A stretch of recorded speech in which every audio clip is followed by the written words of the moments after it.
Para eso estoy. Listo, listo, estamos grabando. Y van llegando más personas.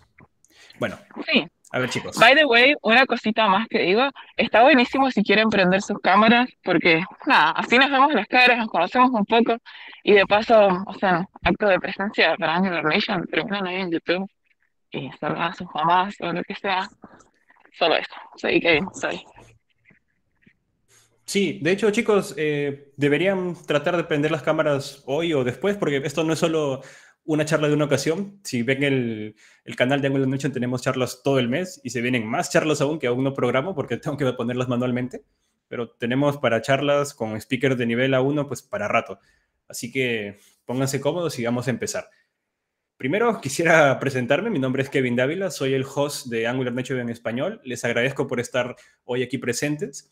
Esta es la primera charla que vamos a tener como comunidad en español y les agradezco por estar aquí. Yo sé que vamos a marcar un hito y quisiera contarles, si es que vienen de otros lados y aún no saben qué es Angular Nation, pues Angular Nation es una comunidad de programadores Angular a nivel mundial. Nosotros somos el canal en español, pero existen canales de todos los idiomas y el idioma que más se habla es el inglés. Si tú eres desarrollador Angular, te va a importar o interesar mucho pertenecer a esta comunidad, ya que compartimos contenido de nivel A1 con speakers brutalmente buenos y en distintos idiomas y en distintos seniorities. Si entras, vas a tener cursos, mentorías, consultas, ferias de trabajo, muchas cosas gratis, algunas otras cosas de pago, pero al final lo que importa es que vas a aprender con nosotros en Angular Nation. Así que te invito a entrar.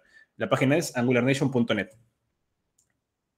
Quisiera también agradecer a nuestros sponsors, que por ahora son dos, AG Grid, que es una librería para crear las mejores tablas que puedes crear a nivel frontend. Imagino que muchos la conocerán, es usada a nivel mundial por muchas empresas. Y también al canal de expertos. En Angular Nation tenemos diferentes canales, como es el canal de español, y el canal de expertos tiene una membresía en la que pagas mensualmente, pero tienes acceso a hablar con distintas celebridades, por así decirlo, del framework. Últimamente han estado llegando los creadores de Cypress, los creadores de Jest y de otras tecnologías como Native Script y más. Mucha gente importantísima, arquitectos. Si estás interesado en subir tu nivel de seniority, te recomiendo entrar a este canal porque vas a encontrar contenido que en otro lugar no vas a encontrar. Es espectacular este canal. Y bueno, ya dando paso al speaker de hoy, vamos a estar hablando de Code Quality en Angular con Jimmy. Así que Jimmy, te doy el pase para que nos cuentes sobre tu charla. Ok, gracias, Kevin. A ver, voy a compartir. A ver, un momento. Ok, ahí los chicos, a ver si pueden confirmar en su chat si todos pueden ver Sí. la presentación. Yo lo veo, y aparte quería acotar, qué buena presentación, Kevin, qué nivel de profesionalidad. Me encanta. Wow. Gracias, gracias. Dale, Jimmy, tú mismo eres. Ok, por ahí ya están, dicen que sí se ve. Fernando, Carlos, genial. Vale. Bueno, pues entonces empecemos. Hola a todos, buenas noches. Esta charla tiene como título Code Quality en Angular, pero no solamente hablaremos de código, sino que también veremos buenas prácticas al momento de desarrollar nuestra aplicación, más que nada en la estructuración de nuestras carpetas y dependiendo a qué está enfocado nuestro proyecto Angular. Me presento, mi nombre es Jimmy Dolores, soy frontend developer, soy de Perú. Actualmente cuento con un canal en YouTube llamado Logidev. Y si por ahí ustedes tuviesen alguna duda, alguna pregunta respecto a alguna tecnología web, siéntanse en toda la libertad de poder escribirme. Algunas de mis redes, pues que ven acá. Con gusto estoy para ayudarlos. Así que ahora voy a dejar de presentar la cámara para no lajearlos. Ok. Y pues empecemos.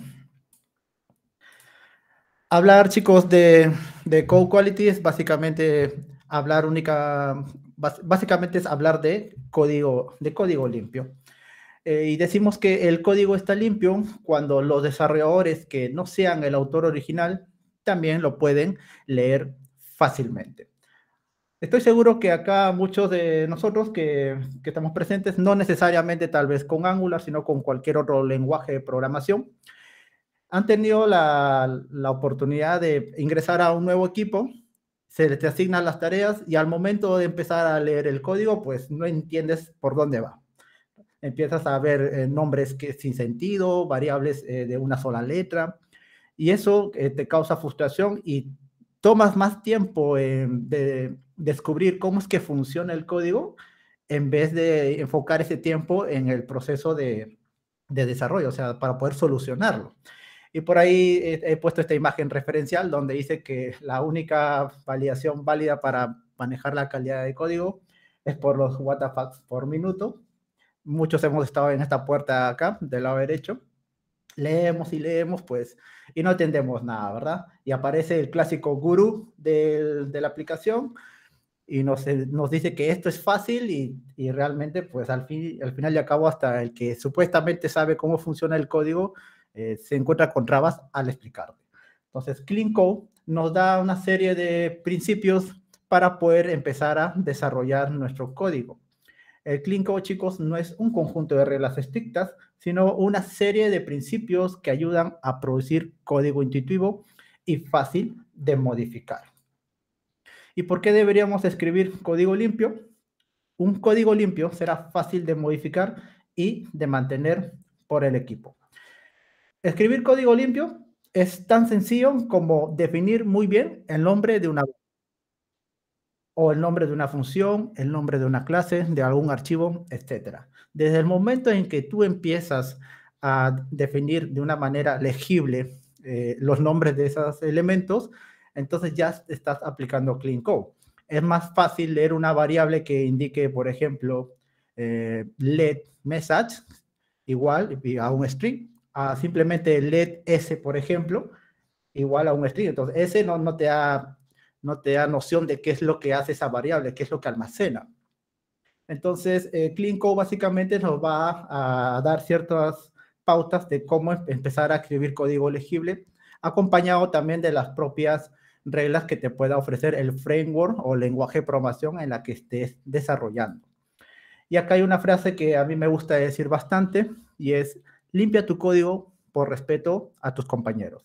Tienes que tener en cuenta, y todos tener en cuenta, que cuando tú desarrollas código, ok, tú lo has creado, pero no necesariamente significa que tú le vas a dar mantenimiento siempre a ese código.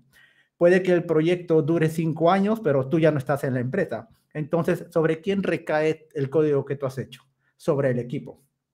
Y si tú no has hecho legible tu código, entonces vas a perjudicar a tu equipo, ya que va a tener que empezar a invertir tiempo en descubrir cómo es que funciona todo lo que has hecho. Así que desde ahora, chicos, antes de escribir tu código, piensa en los demás, piensa en tus compañeros. ¿Por qué también deberíamos escribir código limpio? En un código limpio será más fácil para el equipo detectar los errores que se produzcan. Seguramente algunos de ustedes ha tenido la oportunidad de que en su proyecto se encuentran funciones o métodos con muchas líneas dentro, enormes bloques. Y si es que se produce algún error, vas a tener que debuguear línea por línea hasta llegar al error, pues, ¿no? El que está produciendo el bug.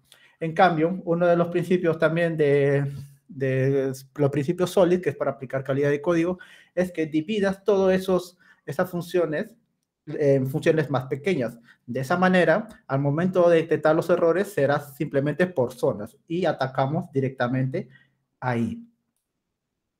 Si nuestro código no lo entendemos nosotros mismos, ¿cómo pretendemos que otros lo entiendan? Acá entra a tallar la explicación del gurú que les mencioné, y en mi experiencia me ha tocado bastante de eso, de que ingreso a un proyecto y pues me encuentro a personas que solamente ellos saben cómo funciona determinado bloque de código. Y básicamente eso está mal, porque si la persona por X razones desaparece, pues ese código va a ser muy difícil de escudriñar. Y una vez que nosotros tenemos conciencia de eso, tomemos conciencia de eso, vamos a entender que nuestro código no es de nuestra propiedad. Es propiedad del equipo, el actual y el futuro, ¿ok? A menos que tú estés desarrollando solamente para ti, pero lo que vamos a hablar hoy en día es enfocado al trabajo en equipo, ¿vale? Un código limpio ayuda a que las nuevas incorporaciones sean más productivas y más rápidamente, ¿vale? Entonces, si tú empiezas a escribir código legible, aplicando buenas prácticas, nombras bien tus clases, tus métodos, dejas comentarios tal vez para alguna funcionalidad que es un poco difícil de comprender, las nuevas personas que ingresan a tu equipo, se les va a hacer más fácil empezar sus actividades, pues a diferencia de un proyecto en las cuales no se aplican los principios básicos de código limpio. Entonces, a manera de resumen, eso es Clean Code. Hacer legible nuestro código, no pensando únicamente en nosotros, sino también en nuestro equipo, en los que están trabajando actualmente y en los futuros. Entonces, podemos decir cómo escribir código limpio. Podemos escribir código limpio aplicando algunos de los principios generales de diseño de Clean Code. Tal vez por ahí han escuchado el término KISS, el acrónimo KISS, que es Keep It Simple Stupid. Básicamente significa manténlo simple estúpido. Y lo que nos da a entender esta noción es que debemos escribir código lo más sencillo posible, lo más simple, no complicarnos tanto. Y ahí entra la famosa frase, primero pienso, luego existo. Antes de ponernos a codificar a lo loco, pensemos cómo podemos realizar la solución de ese problema. Y luego simplemente lo implementamos de una manera más simple. Acá en este ejemplo tenemos una función llamada getTheNumbers, que básicamente me devuelve una lista de los números pares que hay dentro de otra lista.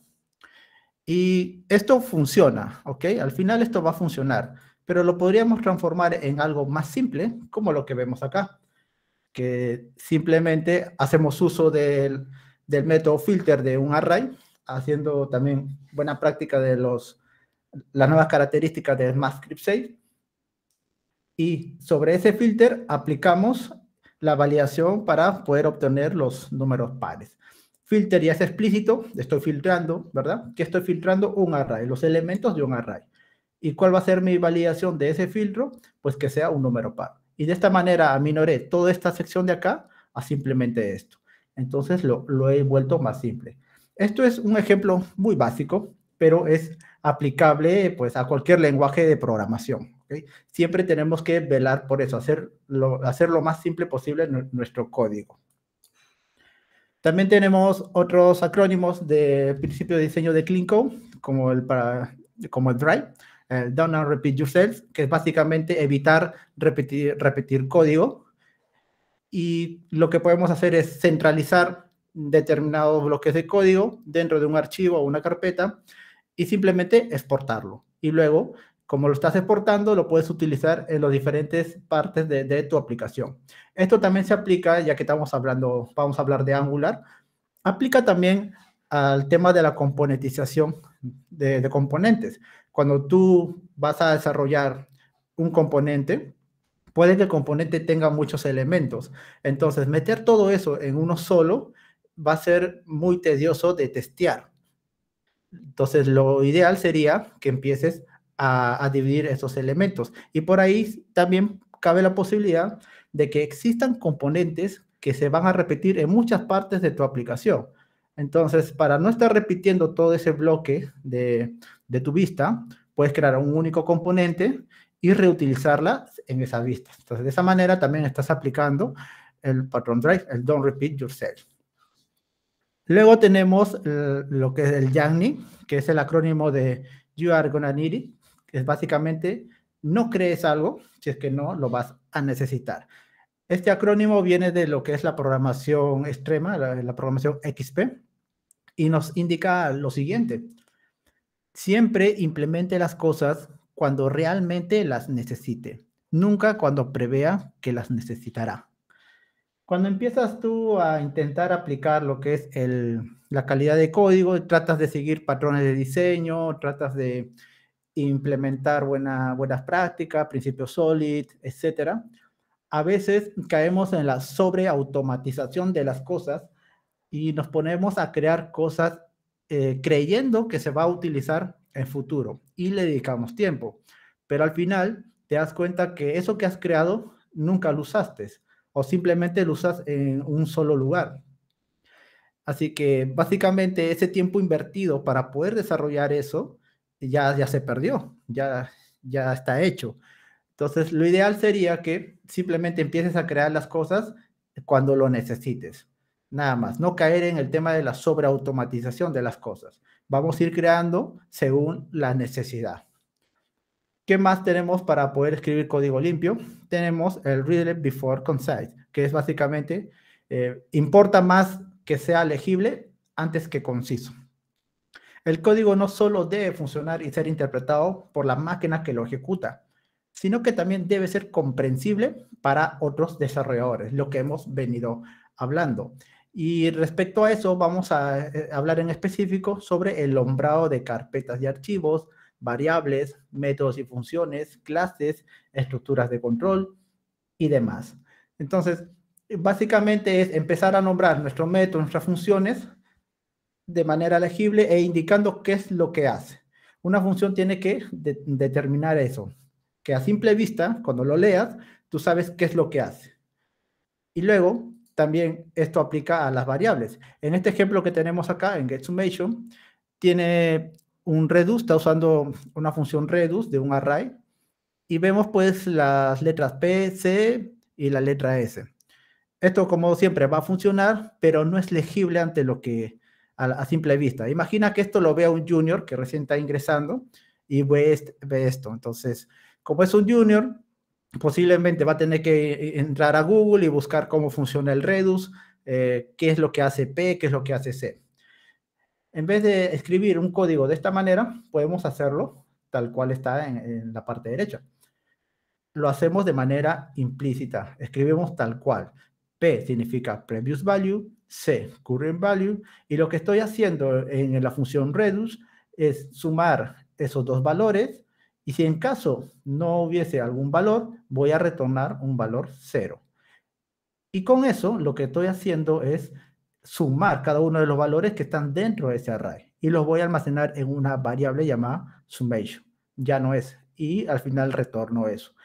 Esto te puede tomar unas cuantas líneas de más, pero es más legible, es más entendible a pues tener únicamente eso.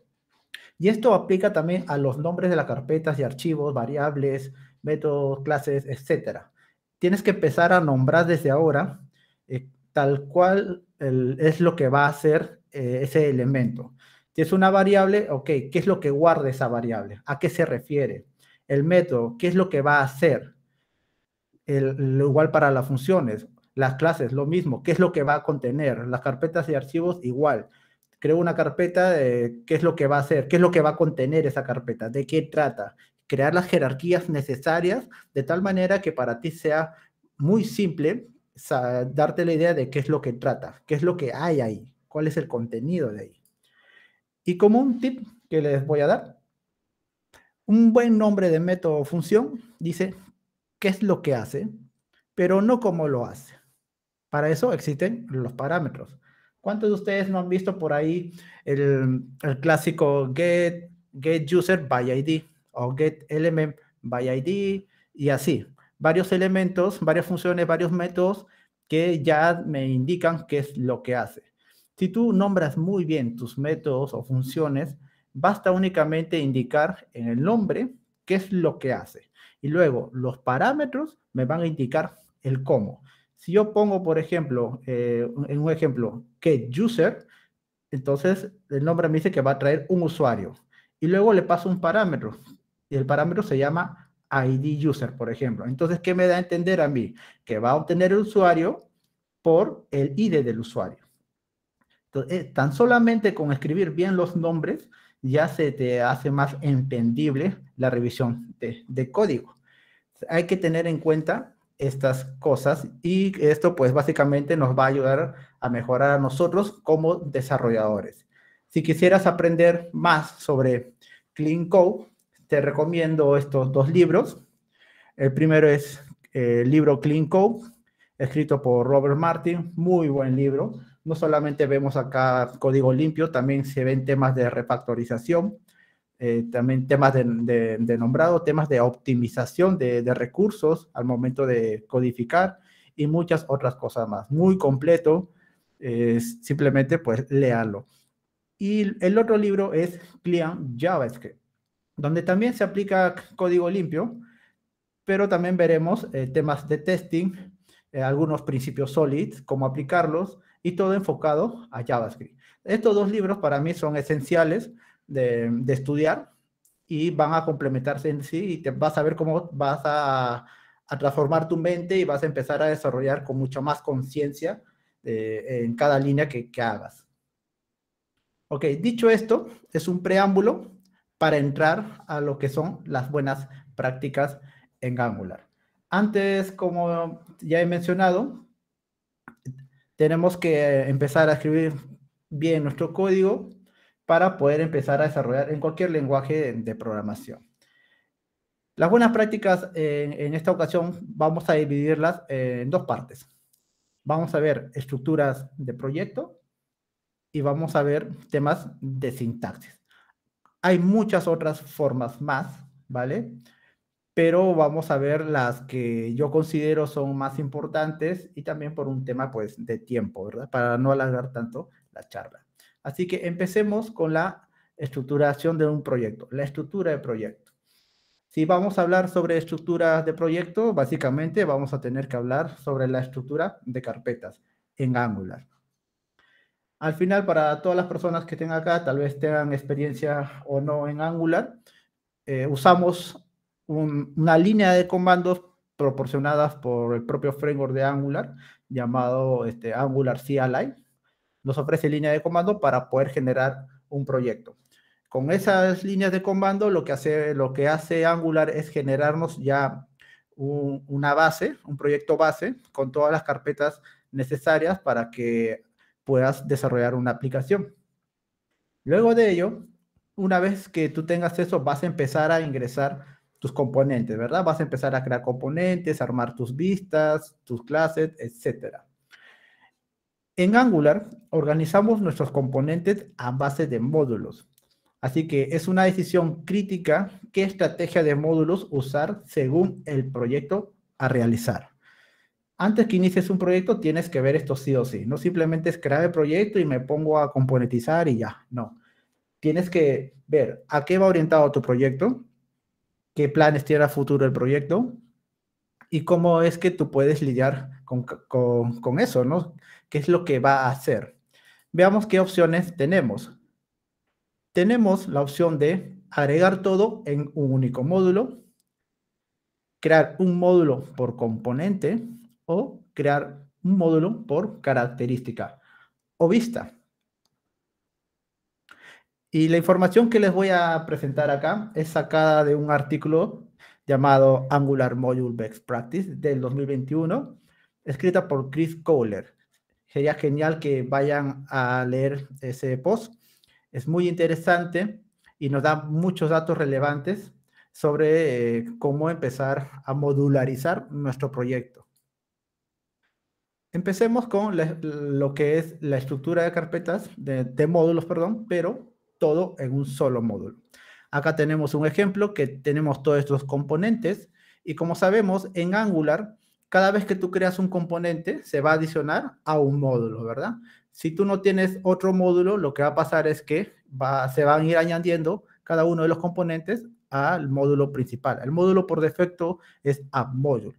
Entonces, todo esto se va a ir agregando acá. Y así puedes crear service, puedes crear pipes, directivas, etcétera. Se van a ir agregando acá, en este único módulo. Este enfoque es muy simple, pero tiene algunas desventajas respecto al tamaño. Al estar todos los componentes en un solo módulo, el tamaño de carga pues es considerable, ¿no? Y ese peso que tiene nuestro build final influye en el tiempo de carga, influye también en la seguridad, ya que vamos a descargar ciertos módulos o ciertos módulos de algunas librerías, pero sin agregar algún WAR tal vez, algún patrón de carga, simplemente se va a descargar y se va a tener ahí. También vamos a tener problemas de mantenimiento. Al estar todo en un módulo, va a ser más difícil traquear lo que es el error y agregar lo que es la solución en sí, porque puede que un componente dependa de determinada librería y si la quitamos, tal vez el componente principal que está dentro de ese propio componente también se vea afectado porque simplemente quitaste eso. Así que es muy engorroso de realizar el mantenimiento y por ende el testeo de los componentes en este tipo de escenario, ¿no? Donde agregamos todo dentro de un módulo. Este enfoque pues podría funcionar para aplicaciones muy, muy pequeñas, o demos, o simplemente para poder realizar pruebas de concepto. Solamente en ese caso usarías este escenario, ¿no? Luego tenemos la estructura a través de un módulo por componente. Entonces, acá, en la parte del diagrama, podemos tener que tenemos nuestro módulo raíz, nuestro add module, ¿verdad? El add module carga el componente principal y luego lo que hace es inyectar dentro del módulo este otro componente llamado app shell module, pero lo hace a través de sus módulos. Entonces, cada uno de los componentes va a empezar a interactuar entre sí, pero cada uno de ellos va a tener sus propios módulos, de tal manera que cada componente se vuelve independiente. Esto tiene las siguientes ventajas. Gestión de dependencias. Cada componente al estar dentro de su propio módulo va a gestionar sus propias dependencias. Imagina que utilicemos, por ejemplo, Angular Material. Digamos que este componente llamado HomeView usa Angular Material, ¿no? Utiliza tal vez un add bar o un menú bar. Lo que va a pasar es que básicamente toda la dependencia se va a administrar dentro de ese módulo. Y cuando se quiera eliminar ese componente, ese módulo, lo que va a pasar es que se van a retirar también todas las dependencias que están ahí. Entonces, de esa manera tenemos una gestión de dependencias mucho más moderada y mucho más fácil de trabajar. Esto obviamente incurre en el tamaño, es mucho más ligero. Acá podemos ver el compilado final, ya que estamos cargando únicamente ciertas cosas al inicio y aplicando otros métodos de performance, como lo que es la carga perezosa, ¿no? La lazy loading, pues irán descargándose los diferentes módulos según a necesidad. Esto influye también en el tiempo. Entonces, como ya pesa menos la carga inicial, pues el tiempo también se reduce. Y ni hablar sobre el mantenimiento hacia los componentes. Ya que están modularizados, simplemente atacamos ahí el error y pues lo demás fluye. No vamos a tener muchos problemas. ¿Cuál es la desventaja? Pues demasiado código repetitivo, el boilerplate. Es una ligera desventaja, pero tienes más beneficios sobre esto. Código repetitivo en el sentido de que vas a estar repitiendo, por ejemplo, las importaciones de los módulos que necesita determinado componente. Puede que 2 o 3 componentes necesiten los mismos módulos, entonces vas a estar repitiendo eso, ¿no? O puedes crear un módulo que exporte otros módulos, pero al final haces lo mismo, vas a estar repitiendo eso. Nada más, pero solamente es respecto a ese tema, es código repetitivo, código SML. Pero las ventajas son muchas, son demasiadas. Tienes bastante optimización. Este enfoque lo podrías utilizar bastante para poder crear librerías con Angular. Al crear una librería, lo que hacemos es exponer cada uno de los componentes en un módulo. Entonces, cuando instalen nuestra librería en un proyecto de Angular, van a utilizar únicamente los módulos de los componentes que requieran. Y al final, cuando se haga el build, va a incorporar esos módulos de tu librería. Entonces, yo usaría este enfoque para poder crear librerías, ¿no? Pero obviamente esto también depende del proyecto que estés trabajando. Pero la idea, al fin y al cabo, es tener que también tenemos este escenario. Podemos aplicar el escenario donde creamos un módulo por componente y de esa manera hacemos la distribución de nuestra web. Empezar a pintar las interfaces. Luego también tenemos la opción de un módulo por característica o vista. Esta es la opción predeterminada de Angular, es la que recomienda en su propia documentación.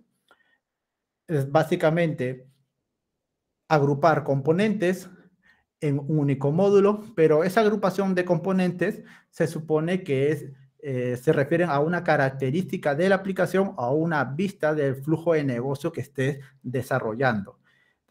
Hacer esto tiene las mismas ventajas que la opción de un módulo por componente. Tenemos tamaños óptimos de paquetes. Si bien es cierto, estamos agrupando un poco más de componentes, pero al fin y al cabo están sobre un módulo, así que el paquete tiene un tamaño óptimo. Es subdivisible, ya que vamos a manejar jerarquía de módulos. La ventaja de trabajar con Angular es que al estar modularizando todo, básicamente vamos a poder desacoplar de una manera más sencilla, más rápida nuestra aplicación. Vamos a poder hacer test unitarios mucho más fácil, vamos a poder hacer pruebas end-to-end de una manera más sencilla, y pues esto es ganancia de tiempo respecto pues al tiempo estimado de un proyecto. Esto es, como ya dije, es el recomendado por la documentación oficial de Angular. Y si vemos acá la opción del build final, pues tenemos casi lo mismo que la opción anterior. Para una aplicación empresarial, pues siempre lo más viable es usar esto, ¿verdad? Es usar esto. Entonces, ya una vez que tú decidas, al fin y al cabo, qué estrategia utilizar para modularizar tu proyecto, esa estrategia que tú utilices va a afectar ahora a cómo se van a visualizar las carpetas dentro de tu proyecto. Y lo que yo les voy a mostrar ahora es una forma de organizar un proyecto de manera escalable, o sea, que sea escalable en el tiempo. Ahora, recuerden que no existe una única manera de estructurar tus carpetas, ¿ok? Lo único que hay son recomendaciones en base al estudio y experiencia en múltiples proyectos. Esto que les voy a mostrar me funciona a mí y a mi equipo, ¿vale? Pero no significa que necesariamente también se va a acoplar a tu proyecto. Cada proyecto tiene características distintas, ¿no? Todo proceso de negocio es totalmente distinto. Entonces, puede que te sirva, puede que no. O simplemente puede que algunas cosas que te voy a presentar, pues sí te van a servir y la implementas en la gestión de tu proyecto. Pero la idea general es, pues, primero, seleccionar una forma de modularizar mis componentes y luego una forma de organizar, pues, mis archivos de mi proyecto, teniendo en claro esa modularización. Entonces, dicho esto, yo trabajo bajo este enfoque. Soy fiel a tener la carpeta app predeterminada y dentro recién agrego las carpetas que necesito. ¿Cuáles son esas carpetas? La primera es Business, donde Business va a contener todos los flujos de negocio de la aplicación, netamente negocios. Una carpeta llamada Commons, donde voy a agregar todos los elementos comunes a toda la aplicación. Y una carpeta Page, que se va a encargar de hacer la representación estructural de las rutas que hay en mi página web. Vayamos por Page. Como ya dije, representan las rutas, las páginas, ¿vale? Lo que ve el usuario al final, que existen en mi web. Con esto, el desarrollador podrá identificar más rápido dónde es que debe empezar sus actividades. Si trabajas como desarrollador web y trabajamos ya con varios equipos, como por ejemplo los de QA, lo que hacen es enviarte un documento o enviarte pantallazos donde te dicen el error está acá. Y simplemente te pasan la pantalla y ves la ruta, ¿verdad? Y te dicen, se produce el error acá. Entonces, con eso, pues, no haces nada, ¿no? Tienes que ir a buscar dónde es que se llama ese componente, tal vez inspeccionas y ves qué componente es y empiezas a buscar. En vez de eso, con esta forma de estructuración, simplemente cojo la ruta y lo busco dentro de esta estructura de las páginas. Ok, digamos que el error salió por acá, en Sales Page. Entonces, en la ruta va a decir Dashboard Page o Dashboard/Sales y simplemente me voy directo ahí y ataco al problema. Entonces, yo uso Page para hacer la representación de esto. Y dentro de cada una de las carpetas, que al final son componentes, lo único que van a hacer esos componentes es mostrar información y realizar tareas muy básicas. Es decir, estos componentes simplemente muestran información y ejecutar unas que otras cosas, ¿no? Pero cosas muy básicas que no tengan que ver nada con el negocio. Simplemente su trabajo es representar información. Luego tenemos la carpeta Commons. Esta es la que va a estar a nivel global de la aplicación. Aquí irán todos los artefactos que serán comunes y reutilizables en toda la aplicación, valga la redundancia. componentes, servicios, pipe, etcétera, etcétera. Todo lo que tú creas que se va a utilizar en toda la aplicación, pues lo puedo poner acá, dentro de la carpeta Commons. Y por último, tengo esta carpeta llamada Business, donde Business va a tener cada uno de los flujos que va a tener pues la aplicación o el proyecto en sí. Digamos que la aplicación tiene flujo de negocio de ventas. Ok, pero en ventas puede tener otros subflujos.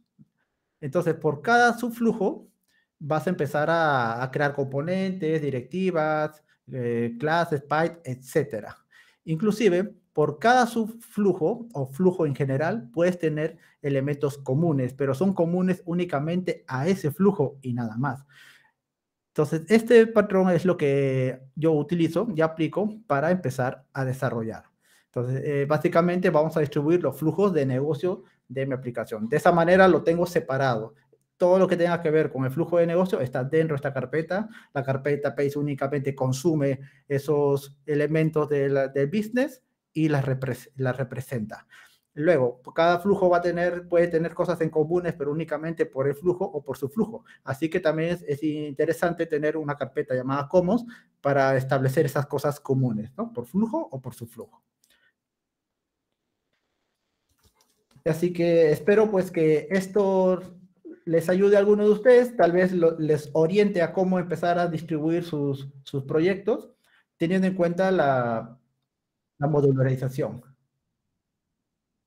Por ahí alguien creo levantó la mano.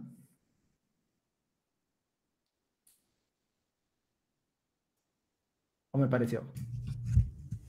También escuché, pero no veo mensajes nuevos, así que dale nomás. Ok. Ok, vale. Bueno, como les decía, pues espero que esto les ayude, ¿no? Entonces, yo aplico esta forma de distribución de carpetas teniendo en cuenta la modularización por característica o por vista. Listo, entonces estas cositas son muy interesantes a tener en cuenta antes de empezar a desarrollar. Una vez que tú decides cómo modularizar, escoges ahora cómo distribuir tus carpetas y ahora sí, manos a la obra, empiezas a componentizar, empiezas a crear tus componentes, tus directivas, tus service, etcétera. Y ya que ahora vamos a empezar a hablar de archivos, a ver, por ahí han preguntado ahí, Kevin. Sí, a ver, Ever nos pregunta, consulta, ¿los servicios que se muestran en la carpeta Commons son otros servicios que no son parte del negocio? Ya, imagino que te refiere al Commons principal. A ver, vámonos por acá. Digamos que en Commons tienes una carpeta Service, ¿ok? Ese Service puede ser local o puede ser aplicada a un negocio. Digamos, ¿qué tal si tienes un servicio que se encarga de consumir una API, pero esa API no necesariamente necesita un token de autorización, simplemente es una API libre que vas a tener que consumir en varios lugares de tu aplicación para poder mostrar información.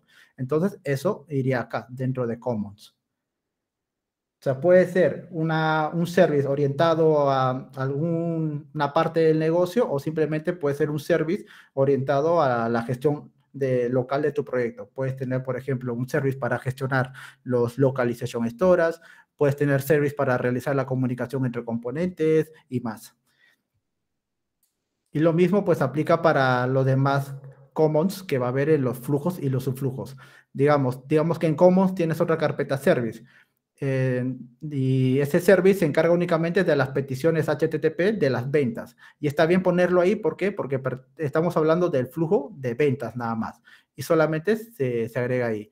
Si por ahí tuvieses alguna petición, hablando netamente de peticiones HTTP, si tuvieses ahí alguna petición HTTP que también se utiliza dentro de otro flujo, entonces ese service pasaría a un nivel superior. Ya que se está utilizando en otros flujos, pasaría básicamente al common principal. Y así sucesivamente.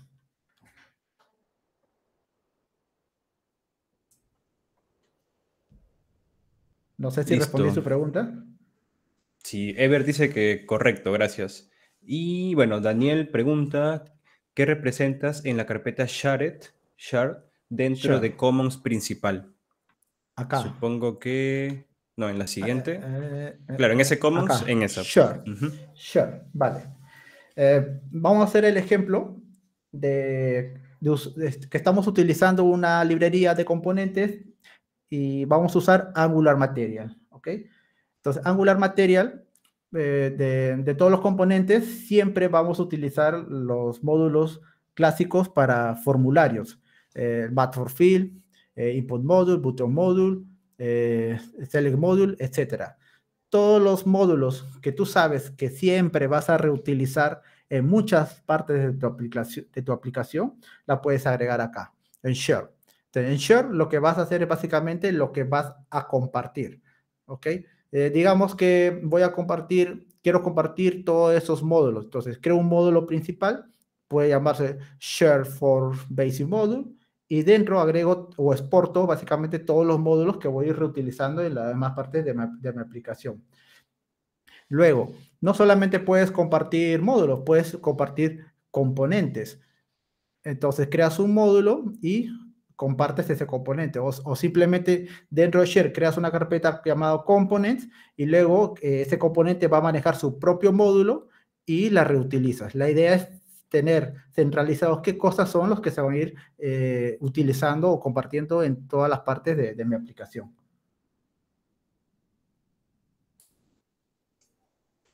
Vale, creo que se entiende. Igual creo que es importante aclarar que no estás obligado a tener estas 5 carpetas, ¿no? O sea, puede ser que en tu proyecto no requieras tener la carpeta shared, sino que todo ya lo pones dentro de de las otras carpetas y pues no hay problema, ¿no? Como dijo Jimmy, no no está escrito en piedra todas estas reglas. Así es. Es solamente una representación de qué es lo que podría contener. Tal vez a ti tú no necesites los models lo quieres poner por cada flujo nada más y está bien. Pero la idea principal es que la carpeta Commons va a tener todos los artefactos comunes a tu aplicación. Por ahí Livia también pregunta algo. Por favor, me indicas. Por favor, me indicas la diferencia entre page y component. Ok. Si hablamos sobre esas diferencias, al fin y al cabo, todo lo que vamos a ir mostrando al usuario son componentes, ¿verdad? Una página se conforma por múltiples componentes, solo que a nivel de estructura, yo decido llamarlo page, simplemente para hacer alusión al sistema de rutas que tiene mi página. Si yo llamo a login page al fin y al cabo es un componente, pero ese componente va a ser el que va a renderizar en la ruta login. Y ese componente login page puede llamar a otro componente en la cual tengo la vista ya completa. Digamos que mi login page no solamente es un input y un button, ¿no? Para iniciar sesión, usuario y contraseña, sino que también implementa un sistema de logueo basado en redes sociales. Y eso puede ser otro componente. Y así, un simple componente puede tener varios componentes para armar algo más elaborado. Entonces, todo ese conjunto de componentes lo llamo dentro del componente login page.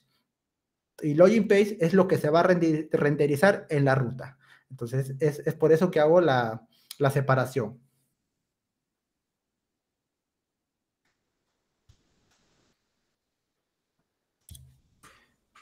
Genial, ahí tenemos una pregunta más de Josué que dice si la carpeta Commons tiene un módulo donde entra todo, service, pipes, components, etc. Vámonos al Commons. Yo prefiero no hacer eso y simplemente exportarlo de manera individual. Eso que mencionas es similar a, por ahí seguro han visto la carpeta core, ¿verdad? Y core exporta pues servicios, componentes, etcétera. Cuando tú trabajas en un proyecto súper grande, tienes que minimizar el compartir demasiadas cosas entre componentes, ya que al fin y al cabo ese componente al momento de renderizar va a jalar esas importaciones. En mi caso, como yo prefiero trabajar de manera separada. Es decir, tengo componentes que son comunes, ok, dentro de mi component, ese componente va a tener su propio módulo y va a ser reutilizado en varios lados. Entonces, esto funciona para mí, pero también podrías usarlo como tú indicas. Puedes crear un módulo principal dentro de Commons y realizar las exportaciones de los elementos o artefactos que están dentro de esa estructura.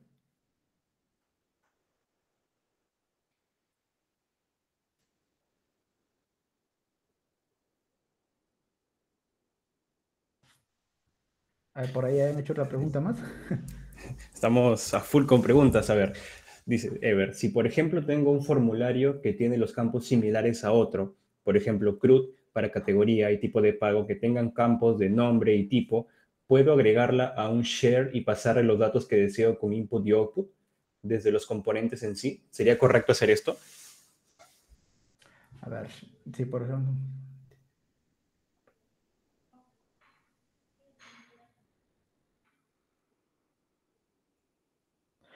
Yo pienso que sí. Ya que son reutilizables, entonces se supone que esos componentes que vas a hacer reutilizables, en Angular se le conoce como componentes tontos, ¿ok? Que se encargan únicamente de recibir información y de exponer información a través de inputs y a través de outputs. Entonces, si vas por ese camino, entonces yo haría que ese componente que tiene esos elementos se encargue únicamente de recepcionar y pintar información, pero no ejecutar nada de la lógica que al final necesitas en el componente principal.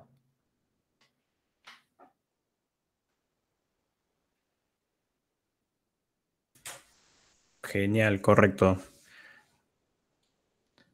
Bueno, creo que ya no tenemos más preguntas, así que continuemos, Jimmy. Listo. Ahí te agradece, Ever. Genial. Gracias, chicos, más bien por las preguntas. Ok, ahora continuemos, ya que hemos hablado de estructura de proyectos, ahora vamos a empezar a hablar algunos principios SOLID y vamos a hablar sobre SRP, el Single Responsible Principle, que es prácticamente el principio de responsabilidad única. No solamente es aplicado a clases o a métodos y funciones, sino que también la podemos aplicar a cada uno de los artefactos que Angular nos proporciona. Puede ser componentes, servicios, pipe, etc. La idea es que al final un componente es una clase, ¿ok? Y como es una clase y es un archivo de TypeScript, yo puedo agregar otras clases adicionales. Hacer eso es una mala práctica. Si bien es cierto, lo puedes hacer y te va a funcionar, ok, es correcto. Pero la idea es que cada archivo se dedique a hacer una única cosa. A eso le llamamos el principio de única responsabilidad. Asimismo, tenemos que aplicar eso a los diferentes artefactos de Angular, ¿ok? Entonces, vamos a aplicar el SRP a los artefactos de Angular. En este caso, el principio de única responsabilidad. Luego también vamos a aplicar el tema del Code Quality respecto al nombrado de archivos y carpetas. Tenemos que seguir un mismo patrón, ¿ok? Y acá vamos a utilizar lo que nos ofrece la guía de estilos del propio Angular. Angular ya tiene en su propia página una sección donde habla sobre la guía de estilos de cómo es que tú debes empezar a nombrar cada uno de tus archivos, cada uno de tus elementos. Por lo general, vamos a trabajar con la siguiente sintaxis. Primero va la característica del archivo seguido del tipo y separado por un punto. En este ejemplo tenemos un componente, un controlador llamado container, esta es su característica. Punto component me indica qué es lo que es y punto pues TypeScript, ¿no? Ya que es la extensión. Lo mismo hacemos para el elemento HTML. En el caso que el nombre sea compuesto, debemos utilizar el guión para poder realizar la separación, como los ejemplos que tenemos acá, login-page.component.ts. Y lo mismo para esta sección que de este HTML, recovery-password-page.component.html. Si por ahí tú quisieras agregar algo nuevo que no es propio de Angular, por ejemplo, tú quieres crear una clase, y la clase se llama user, yo escribiría user.class.ts. Y luego, dentro del archivo, simplemente la clase se va a llamar userClass.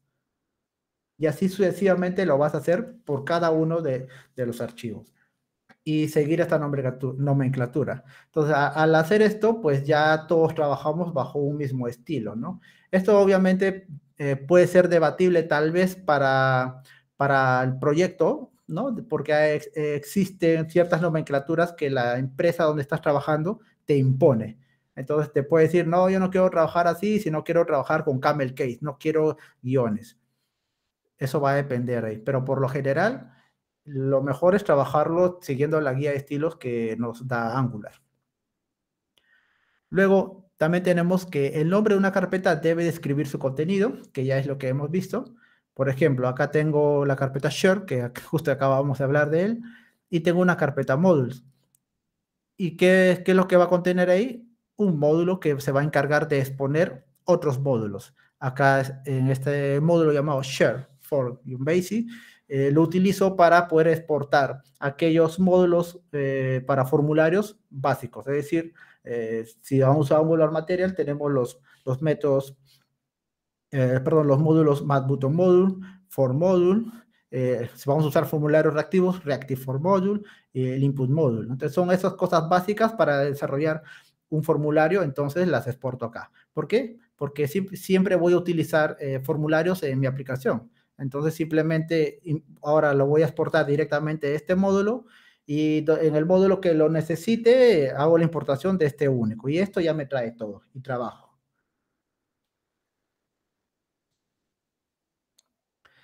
¿Qué más podemos utilizar dentro de nuestro proyecto para poder ser más legibles? Podemos usar los paths alias. Con esto simplificamos las rutas y hacemos que el código sea más fácil de leer y mantener. Estoy seguro que muchos de ustedes que han trabajado con alguna tecnología de frontend han visto este tipo de importaciones. Son importaciones con rutas relativas y según el lugar donde estés y al elemento que deseas acceder, pues la importación puede ser enorme, ¿no? Como este ejemplo que está acá con feature, puede ser enorme. En vez de estar haciendo la importación de esa manera, podrías crear lo que son los paths alias. Dentro de Angular tenemos un archivo de configuración llamado tsconfig.ts. Dentro de esa estructura que vas a encontrar ahí existe una opción llamada compiler option. Y dentro de compiler option vas a agregar un atributo llamado patch, el cual va a recibir un objeto y cada atributo que va a estar dentro de ese objeto va a ser un identificador que tú vas a poner. Por ejemplo, acá tenemos un identificador que es @model_interface. Y luego el valor que va a recibir ese atributo va a ser la ruta. Y la ruta, recuerda que se resuelve en base al valor que esté acá en base URL. Por defecto está en toda la raíz. Pero si acá dijera /crc de source, entonces ya no empezaría de source, porque ya estoy ahí. Simplemente empezaría desde app. Y así. Entonces, básicamente con esto lo que hago es acortar las importaciones y al final hago la importación de esta manera, como pueden ver acá. Ya importo únicamente sobre el identificador, que al final hace alusión como si fuese pues de una librería más, ¿no? Como la importación de alguna librería más. Ok. Y esto es más legible, entonces tú ya coordinas con tu equipo cómo es que van a llamar cada una de las importaciones, cómo van a sectorizar sus carpetas y pues le pones los nombres adecuados según tu proyecto. Y esto pues ya va a ser más legible de trabajar. ¿Qué más podemos utilizar? Podemos aplicar SRP, recuerden, principio de única responsabilidad a los componentes. Y es que puede que tengas componentes súper grandes que al hacerlo pues se vuelve muy tedioso. Recuerda que un componente enorme añade mucha complejidad a tu desarrollo. Entonces, por ello, debemos dividirlo en pequeños componentes. Esto simplifica su mantenimiento y pruebas unitarias. Eso hay que tener muy en cuenta. Es más fácil hacer el testeo a pequeños componentes que a uno entero que tiene muchas cosas, ¿ok?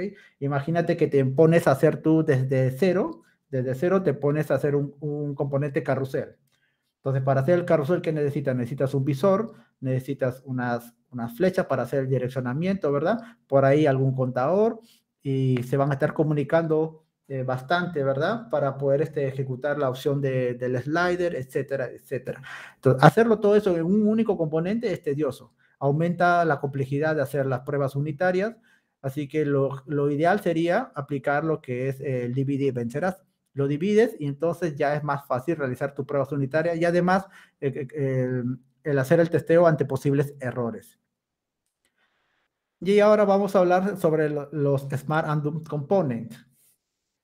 En Angular, bueno, no solo en Angular, en cualquier proyecto, ¿ok? De frontend, siempre va a existir componentes que se van a encargar únicamente de representar información, nada más. Y están del otro lado los componentes que se van a encargar de ejecutar determinada lógica, ¿no? Puede ser de negocio, puede ser lógica propia del componente o algo adicional. A estos tipos de componentes se les conoce como inteligentes y tontos.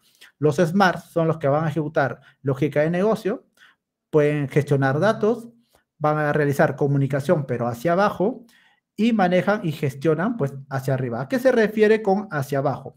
El componente inteligente lo que va a hacer es enviar información a los componentes tontos, ¿ok?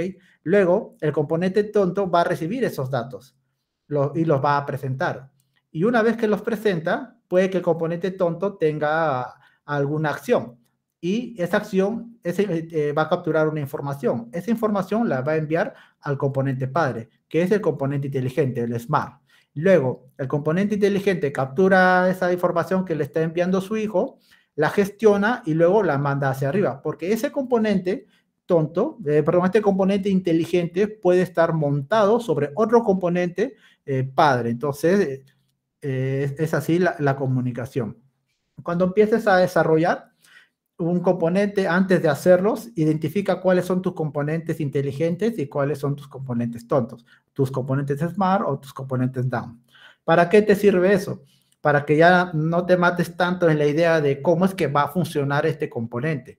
Si tú de una vez defines, primero, la destructuración de un componente enorme, la estructuras en varios componentes, y luego dices, ok, de todos estos componentes, ¿cuáles son los que van a realizar la gestión de los datos en sí?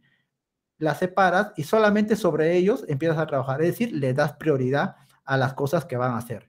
Y los componentes Zoom, como simplemente recepcionan información, pues va a ser mucho más fácil y más rápido crearlos. Inclusive, si estás trabajando con alguien más, y supongamos pues que tienes a un junior, y le dices al junior pues que empiece a hacer los componentes tontos para que simplemente se vaya mostrando. ¿Ok? Y bueno, este es un pequeño ejemplo de cómo podríamos tener un componente tonto y un componente listo. Digamos, la parte acá en Doom es el componente tonto, simplemente recepciona información y muestra, ¿ok? Es un card donde muestra una computadora. Y luego tenemos el componente Smart. El componente tonto lanza una acción y abre este componente y acá pues se realizan muchas cosas. Agregamos elementos al carrito, aumentamos los precios, hacemos operaciones matemáticas y todo eso también puede desencadenar una acción y se comunica a otro componente. Entonces, este es a rasgos ligeros, pues cómo es que podrías gestionar los componentes.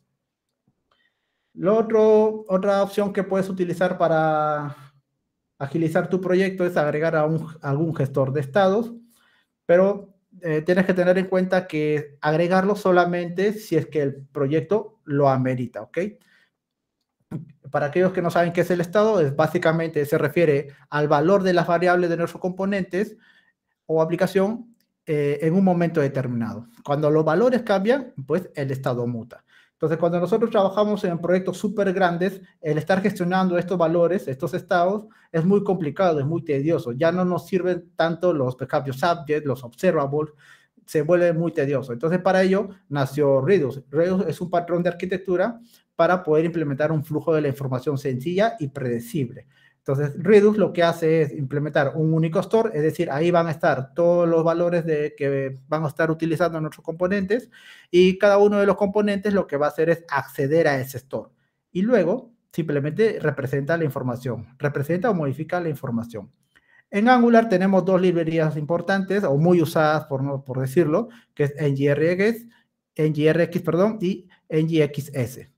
Entonces podrías implementar cualquiera de los dos. Ahora, como digo, solamente vas a implementar una librería de gestor de estados si es que el proyecto lo amerita, ¿ok?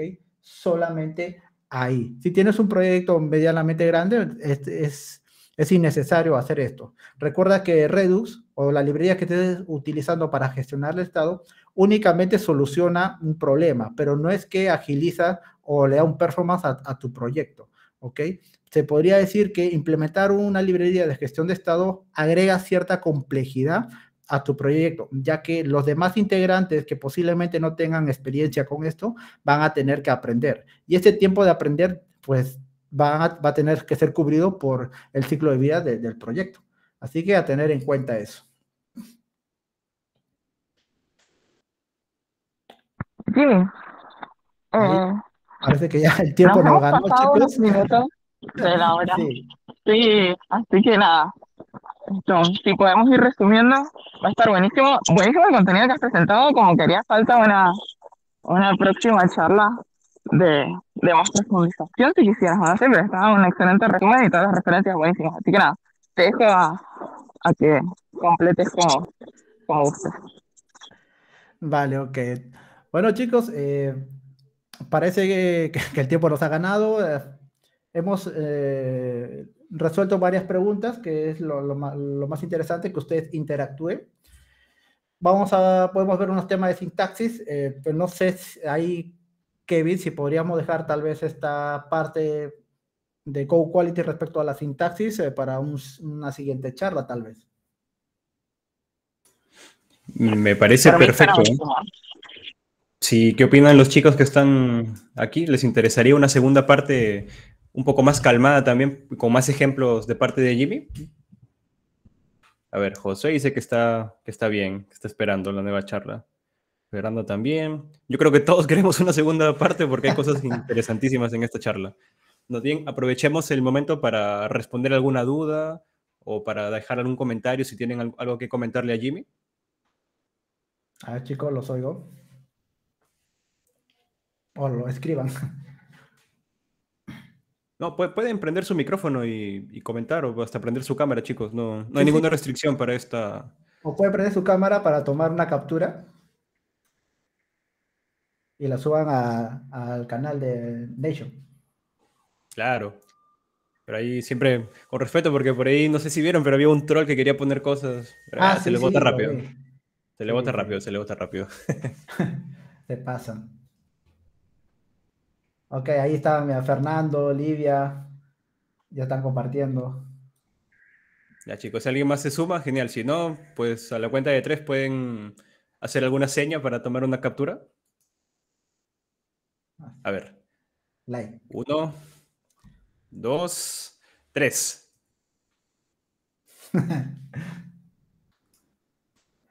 Listo.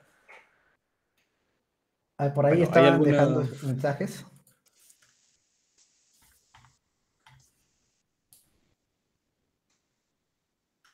A ver, tenemos un comentario de Livia que dice que le encanta la manera de explicar y de Edinson que dice que se perdió la primera parte, pero estará mirando la grabación y seguro se unirá para la segunda parte.